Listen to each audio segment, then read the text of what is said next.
আমাদের জাতীয় জীবনে জাতীয় কবি কাজী নজরুল ইসলামের অবদান তত অসীম। আমরা যখন মিছিল করি তখন প্রেরণা দেয় কাজী নজরুল ইসলাম, আমরা যখন প্রতিবাদ করি তখন আমাদেরকে প্রেরণা দেয় কাজী নজরুল ইসলাম, আমরা যখন অন্যায়ের বিরুদ্ধে প্রতিবাদ করি তখন আমাদেরকে প্রেরণা যোগায় কাজী নজরুল ইসলাম। আমরা তার কবিতা, তার গান, তার লেখনী সমস্ত কিছু আমাদেরকে অনুপ্রাণিত করে। আমরা যখন শান্তির কথা বলি, আমরা যখন একে অপরের সাথে মমত্বের কথা বলি, তখনও কাজী নজরুল ইসলাম আমাদেরকে এক অনবদ্য মহিমাময় প্রেরণা যোগায়। তাই জাতীয় কবির আজকের এই মৃত্যুবার্ষিকীতে আমি তার আত্মার প্রতি শ্রদ্ধা জানাচ্ছি।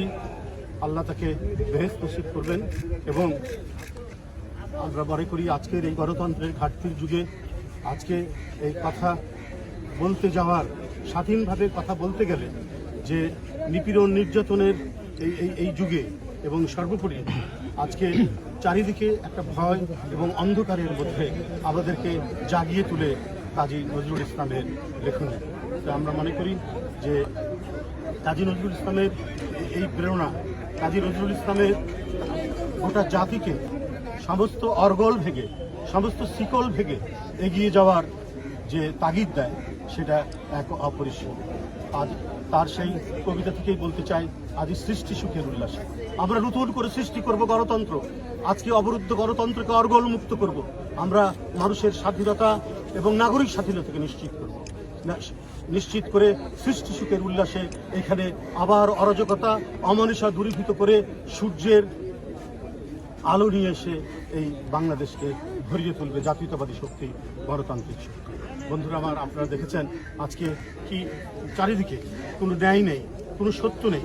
এদেশের শ্রেষ্ঠ সন্তান জিয়াউর রহমান, তাকে প্রতিনিয়ত অপমান করা হচ্ছে, প্রতিনিয়ত তাকে নানাভাবে কটু কথা বলা হচ্ছে যে তিনি মুক্তিযুদ্ধে অংশগ্রহণ করেছেন কিনা তার কোনো প্রমাণ নেই। কে বলছেন? প্রধানমন্ত্রী।